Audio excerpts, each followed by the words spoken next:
things we're dealing with are threats to humanity unlike anything the world has ever seen before. We can bequeath our children a greener planet and a more prosperous future. That's what climate change is about. It is literally, not figuratively, a clear and present danger. If unprecedented changes are not made and made soon, there will be irreversible damage to the planet. Zerocarbonista. Hello and welcome to Zerocarbonista Series 5, Just Stop the Tories. I'm Ian Collins and this is the UK's #1 environment-based podcast.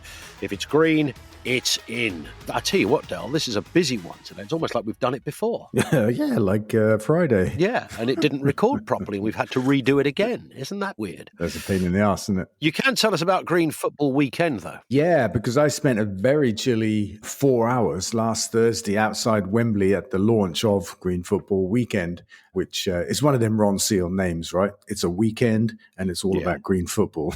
Got it. That's kind of That's what it says on the tin. Yeah.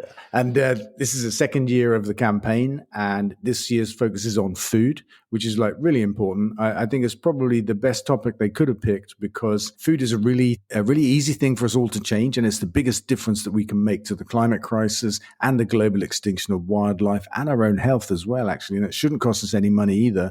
We just have to change what we eat less animals, eat more plants. And that was the key message for me anyway of the launch session. We had a bit of a cook-off. A couple of football, ex-football players came along. We had two teams. Levi Roots was there as well and a bunch of school kids. And, we had ourselves a good time. Indeed. I mean, while we're on the subject of football, I'll come back to vegan food because they've got a question on that as well. What's happening at Forest Green? Because you've had a little bit of a shift around. Yeah, it was the same day, Thursday, actually. That really cold day. I don't know if anyone can remember now because it's like 10 degrees now. So we've got short memories, aren't we? It was brass monkey weather. Yeah, that day, Troy Deeney, who was our head coach, he got himself a 4-game ban. He got sent off a few weeks ago at a game for abusive and threatening language. He threatened to punch a fourth official in the head, apparently, which is really unacceptable. And on top of poor results and him slagging our players off the week before in public, I called time on his time at Forest Green, same day. So that made a bit of news. He went out into the media whinging a bit about it. And that's kind of still rumbling on a little bit. But we've got a new appointment that we're announcing later on today. And I'm full of hope. Actually, we all are. We think we might have got it right this time. We hope so, because, we've got to save our season. Otherwise, we're going to find ourselves back in non-league. And nobody wants that. Yeah, you don't want to be there. There's no reason you should be there, frankly. I mean, there's enough talent there on the pitch. So yeah, I think you're right. Last week, you offered to do the job. Do you remember? Well, I was going to put myself forward, Dale. That's right. And I said something harsh like, I hear the sound of the bottom of the barrel scraping. Do you mind? Goodness me. My credentials may not be FA recognised, Dale, but believe me, I've managed some five-a-sides in my time. Okay. Well, kind of. Kind of. Here's the thing. I was on a cooking team with 3 kids from a local school, and halfway through, one of them turns to me. I think her name was Chelsea. She turned to me and she said, "I've got 10 million followers on YouTube." I'm like, "Get out of here," right? Yeah. And her friends are like, "No, she has. She's got 3 channels and 10 million followers." And I thought, well, that's insane. I feel like a nobody. It's also insane, and it's an injustice, frankly. I think we need to contact somebody. Get this kind of caper stopped. And there are a lot of people that have huge followings on YouTube and other platforms, and kids at that. I mean, I just think it's amazing. I mean, I'm not close to that world, but I think that a lot of attention, a lot of the attention of people, especially young people, is spent on social media, different platforms, rather than out here in the world. And I don't think we really, sometimes, often, certainly me, give that the thought that it requires. Correct. Well, I think I've told you before, a couple of years ago, somebody interviewing 2 guys that did kind of adventure holiday videos for YouTube, and they had like 80 million followers or something like that. And the interviewer said, well, they're about 18, this pair. They were clearly, from good stock, because otherwise they'd never been able to afford such lavish trips around the world. But nonetheless, or maybe they could, given what happened to them. But the interviewer said, are you doing this with the hope that, the BBC or ITV will pick you up? And they were like, no. Why do we want to do that? We have 220 million views every time we put something on. Yeah. We'd get nothing like that if we were on BBC Two after University Challenge. It's crazy, isn't it? It's a whole world that it's doesn't, crazy. there's no recognition of that terrestrial stuff in the same way anymore. Yeah, that's really interesting. And I think particularly interesting as this election's coming as well. I mean, I'm spending quite a bit of time thinking about that, planning campaigns and stuff, and how you reach your audience is a key part of that. And social media and the internet dominates the conversation. Completely, and increasingly so. I think it was Lord Adonis, the Labour peer, who said, I think it was 2 elections ago, there have been so many, when he said... And yet not enough. Indeed, and yet not enough. He said this is going to be the first social media election. And he'd called it too early, frankly, but he was onto something when he said it, because this next one coming up will be very social media dominated. Fast forward 10 years, and that will be almost the only territory that parties and speakers and convincers need to occupy. Which is, a scary concept, really, because it's less regulated than British media, which is not very regulated at all, if you know what I mean. Yeah, that's true. Yeah, shit they say. Well, that's the problem. And now you've got sort of deep fake videos, and you can put a video of anybody, go, well, this is, here's Keir and Rishi playing tennis together, showing that there is no difference. And of course, it's not. Somebody's just faked it up, and they can do it very convincingly now. Doesn't even look clunky. No. Here's a question from John. He says, Dale, which vegan cheeses do you use at Forest Green Rovers? I tried some a few years ago. They weren't too nice. Are they any better these days? I don't think he means he tried Forest Green Rovers ones. No. A few years ago. I think he means he's talking just about the evolution of your vegan cheese. No, I think he's right. Which has been on a journey, right? Yeah, absolutely. It has been on a journey. I get the question. I think it's a good question. And yeah, I've been there too. I tried vegan cheeses some years ago. And, it's a bit like, I don't know, biting something unappealing, let's just say that. But vegan like cheese, eating townnails. I've never tried that, but soft ones. I was like, I was going to say. Anyway, I'm going to take your word for that, actually, Ian. And just say the cheese we use at Forest Green is Violife, and it's actually the one I use myself as well in a cheese sandwich or something like that, because it's really good. It's kind of like a cheddar thing, cheddar slice or a cheddar block. But I have tried some other cheeses that kind of that fake or mock camembert, for example. And, people are doing incredible things with nut fat and bacteria, which is all it takes to make cheese. Well, fat and bacteria, that's cheese, right? I mean, it's incredible. I don't remember what, let's call it real cheese tastes like, for sure. And maybe there's a mistake there inherent in that. It's hard if you're just giving cheese up because you're comparing it to something. But if you're not and you just want something that's nice to eat, you like the texture, you like the taste, then vegan cheese is already working. If you're a cheese connoisseur, who knows? But there, for me, is a kind of critical debate. It's like meat replacements. If you're trying to fake the gristly texture of meat and stuff like that, then I'm that's not for me. I'm revolted. But is it all right if it is, because I know there's this sort of lab-grown chicken that's kind of out there, and there's a couple of restaurants, I think one in New York, possibly one in Singapore, have tried it almost as a kind of an experiment. I assume some sort of relationship between science and cookery. They kind of sold like a portion of chicken nuggets for about $170 or something because they're so rare. And of course, no chicken was involved in the making of these particular nuggets, and now they have the recipe, they can do that on. Does it now matter if it tastes like chicken? Well, often they take cells from chicken. They do it with cows. They stick a huge needle into them real deep, and they extract tissue and they grow tissue. So if it's that kind of fake meat grown from actual animal tissue, then chickens are involved in that kind of stuff. And you remind me, I was at a football game just a couple of weeks ago, Liverpool versus Arsenal in the FA Cup, and was having a conversation about 3D printed meat because I just tried some. It was on sushi, right? I didn't choose it. It was on a piece of sushi. I couldn't eat it. It was just a revolting experience, not of taste, but of texture. They'd introduced marbling to mock the fat, and they had this like chewy texture as well. And I was just like, oh God, why do I want that? I mean, it's true. Well, no, I mean, it's been done before. My old kebab shop when I lived in East London, Rami's Kebabs, he was knocking out shit that definitely wasn't meat. So, this fella's been, I don't know what the hell was in those things, but it wasn't, it wasn't meat. Lips, bums and ears. That's what's in pies and sausages, right? That's the... Rami was ahead of the game back then, I think, in a curious way. He just didn't know what he was onto. Oh, I saw a story today actually about fake eel meat being grown in labs. Eel meat? Well, that's a kind of nice tie-in of the East London reference there, maybe. The sort of jellied eels. And maybe the next story, as it happens, I'm just looking at it now. Which one? The bottom trawling one.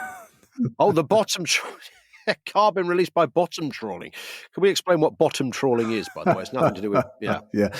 bottom of the sea we're talking Yeah, bottom of the sea. Yeah, big nets, like they can be miles long. They weigh hundreds of tons, dragged along the seabed. And just trashing everything. Imagine plowing the sea floor, but completely, not in furrows, just completely trashing it. It kills everything it doesn't catch in the net, and most of the catch is bycatch anyway. It's a hideous way to try and catch fish. But here's the story. Oh, you should introduce the story. I'm just telling you what bottom trawling is. Tag. Yeah, I mean, well, the problem is too big to ignore, according to a study about this, and you've kind of already outlined the sheer scale of it, which I assume is the reason why it's too big to ignore. Yeah, so like some of the stats out of this study, they talk about 370 million tons of carbon dioxide annually. That's from, just one aspect of fishing, bottom trawling. Here's a stat. In the last 20 years, let's call it that, right? Something like 9 billion tons of carbon dioxide. I mean, in hell, right? There's a 9 billion tons. There's a climate crisis on. No wonder. And we don't think of it coming from the sea floor. That's the point, right? Wow, I think this is possibly a kind of an area of carbon poisoning, let's call it that we don't talk about much. That's right. And fish is generally held to be a more sustainable food source, not by me, but that's what happens, isn't it? Because fish is not factory farmed, blah blah blah. But there's a hidden impact, and it's a rather big one. Sticking with bad shit going down, as Minan would have said. Greenland losing 30 million tons of ice an hour. Yeah. Man alive. That's a lot of cocktails, right? This is just a lot of cocktails over there in Saudi, right? This is the stat episode, we would call this. Yeah. Incredible. 30 million tons. Yeah. And worse than that, I mean, that sounds bad enough, but you might think, I'm sure it happens all of the time. It's 20% more than previously thought, probably like 6-7 million tons more per hour than was thought. And it's not just a loss of ice, which, sounds shocking, and it is. I mean, it's big. But this ice is turning to fresh water, pours into the North Atlantic, and it could trigger a collapse of something called the AMOC. If this thing collapses, it's going to have a mad effect on the global climate. Right, because we know that the way the seas move, has a big impact on the climate on land, and this thing could collapse just because of just too much ice melting. Too much AMOC. Too much AMOC. It's running amok. There you see, that's a great acronym, isn't it? It is. They don't know their grass from their AMOC. I think that's climate crisis is running amok. Come on, I like it. Indeed. Yeah, I wonder if they knew that when they maybe. Let's stay with breathtaking stats. Here's another one. Analysis revealing 80% of North Sea oil is exported. Yeah. So not only is it happening, it's happening, and then it's going somewhere else. So you couldn't even use the argument, well, domestically, we need this. Well, actually, unless you were somebody called Rishi Sunak, because that's exactly what he's been doing. He's been gaslighting the entire country, saying that his harebrained scheme to drill the North Sea for more oil and gas is all about energy security and lowering bills. And he put £3 billion into Rosebank. He gave it to a Norwegian company to drill an uneconomic gas field in off the Shetlands or something like that. And he made the same argument. It will help with our energy security. But it turned out for that project, 90% was never going to land here. It was going straight to international markets. And this study updates on that and says, actually, we're already at 80% anyway.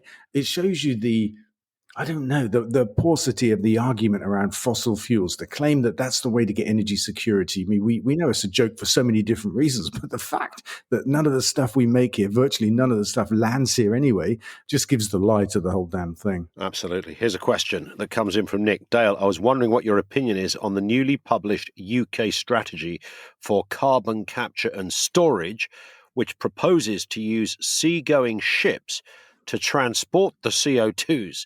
I'm laughing already. From source to storage location. Crazy, right, says Nick, and completely missing the point of trying to reduce CO2 production. Yeah, it does. It misses the point completely. Prevention is always better than cure, whether you're in the dentist game, the health game, or the climate game, right? But this is the lie we're being sold by the oil and gas companies. It's okay. We can still burn fossil fuels because we just capture the carbon and put it somewhere else. It's completely uneconomic, bonkersly uneconomic. And this came out in a week when the government announced another £2.5 billion of taxpayers' money going to Drax, that monster power station that burns virgin forests sent all the way from Canada and claims that they're carbon neutral. They're getting $2.5 billion to build a carbon capture and storage demonstration project. And then days later, it turns out that the whole cost actually of that scheme will be £40 billion added to our energy bills. I mean, what the right? This is the government that criticizes Labour for wanting to spend money on green energy, and they're going to spend £40 billion trying to clean up the burning of Canadian forests. Does anybody hand a note around at the meeting and say, Prime Minister or Secretary of State, whoever's there, we've just whipped out the abacus and we've worked out this is going to be tens of millions. Are you okay with that? Because it kind of slightly defeats everything. Well, do you know what happens there? Somebody must know that figure. Well, they do. I mean, I think they work hard to keep it secret, actually, because the original release was just 2.5 billion, right, to build this idiotic scheme. But it turns out there's an annual payment, and it's going to cost 40 billion. But you've got to wonder if the government aren't engaged at the moment in a policy of not quite scorching the earth, but poisoning the earth for the next government. If they make commitments like these, stupid commitments like these for huge sums of money, Labour gets saddled with them. Well, that's exactly it, isn't it? Because that stays in the pot. There's nothing you can do. You inherit it. That's right. Let's move to a story. It's about one of your ex-girlfriends, Dale, actually. Therese Coffey, the former cabinet minister. I say that, obviously, slightly tongue-in-cheek. You had a very brief altercation with her on an escalator, and even that sounds worse than it was. It does. You're still not doing it justice. No, I'm not really. I'm going to give it a go. She used me as a human shield to keep the media away from her. She was quite... I don't want to body shame anybody, but that takes some doing, right? She's just trying to avoid questions, and she put me in the way of the questioner. And she was quite adept at it as we went up the escalator at the Tory party conference. It was a couple of seasons ago now, and it was amusing, And she apologized afterwards. I said sorry for doing that, and it was fine. It was funny, but yeah, she's in the news this week. Well, last week now because of our IT glitch, our technical hitch, yes, and for something really funny, and it throws into question again for me the quality or the lack of it of the whole government cabinet. There's a whole bunch of fools there that just run from one job to another, not having a clue what the brief is and not having much of a clue about anything. People like Grant Shapps, for example. How did he ever get to be cabinet minister multiple times, for example? He's been a minister of more departments than actually exist. I think he made one up along the way. He's done it so many times. He's been everywhere, this dude. He can't stop being a Secretary of State. Tell us what Therese did. Well, what she did in the House of Commons, Yvette Cooper, who's Labour's Shadow Home Secretary, an incredibly polished performer as well, and always on top of her brief. She talked about, during the debate on Rwanda, she referred to the Kigali government, which, of course, is the Kigali being the capital of Rwanda, to which Therese Coffey picked her up on this and said, you can't even get the country right. It's not Kigali, it's Rwanda. But of course, it's the same thing. You got to love it. You got to love it. And I was thinking earlier, if you look at what's going through Parliament at the moment, what the government focused on, what this government focused on, is a good question, right? What have they done yet? I don't know. But what are they focused on? It's this oil and gas policy, this bill they want to bring through that says, let's drill for more fossil fuels in the teeth of a climate crisis, because all of the scientists of the world and the economists of the world tell us we shouldn't do that, let alone the politicians. I mean, it's against the consensus and all three of those things. And they're making a big fuss about it, but we have to drill for fossil fuels. It's our right, blah, blah, blah. It's a wedge issue, right? A culture war issue. And the other big thing they're doing is Rwanda. Right? They're saying that basically the only way that, they said this before, the only way we can control immigration is Brexit, right? So we had Brexit, immigration doubled, if you look at the stats, doubled overnight, which is incredible. And now they say, but it's the small boats, we've got to stop the small boats. 3.7% of all immigration to our country last year came across the channel in small boats. Why is the news agenda dominated by this 3.7%? Like it's the end of the world if we don't deal with it. That's our government for you, fighting the wrong battle on fossil fuels and the wrong battle on immigration. Sorry, I've just had a separate thought in my head that when the Tories are kicked out at this year's election, I think Grant Shapps is still going to turn up for work every day with a box. Bless him. Is it a red box? More Shapps. Shapps, yeah. What are we doing today? I've got a tragic image in my mind now. Yeah. Bless him. There is something about that. We've got another question to get in, but a final story here. A third of UK teens think climate crisis is exaggerated. Now, I was really surprised to read that because I always thought it was the kind of younger demographic that were completely on board and didn't need much persuasion. But a new report has found that climate change denial is increasing among young people. What the hell's going on? Yeah, well, it looks like social media again, doesn't it? You know, it's based on a study of YouTube and found a significant number of people, you know, being exposed to climate denial stuff, which the big tech platforms have to get a grip of because, you know, we wouldn't allow Holocaust denial. And the climate is the future Holocaust. It's the one that's coming, and we shouldn't allow it. It's a harmful, damaging thing. And a final question. This comes in from Steve, who says, with Trump vowing to drill, baby, drill, how devastating would another Trump term be for the environment?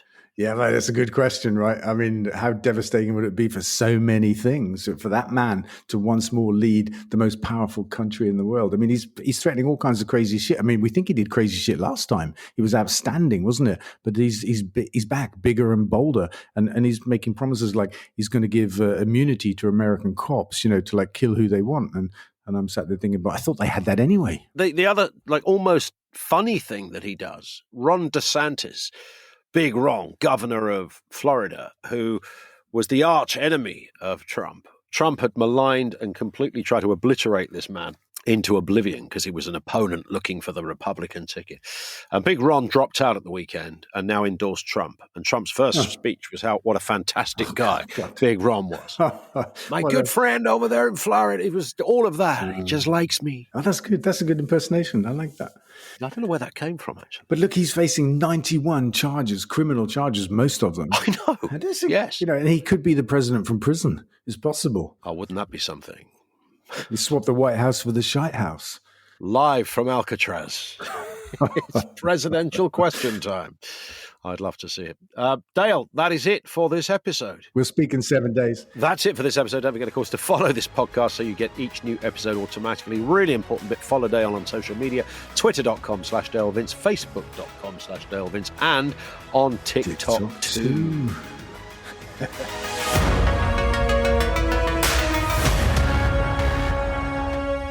Zero Carbon East off.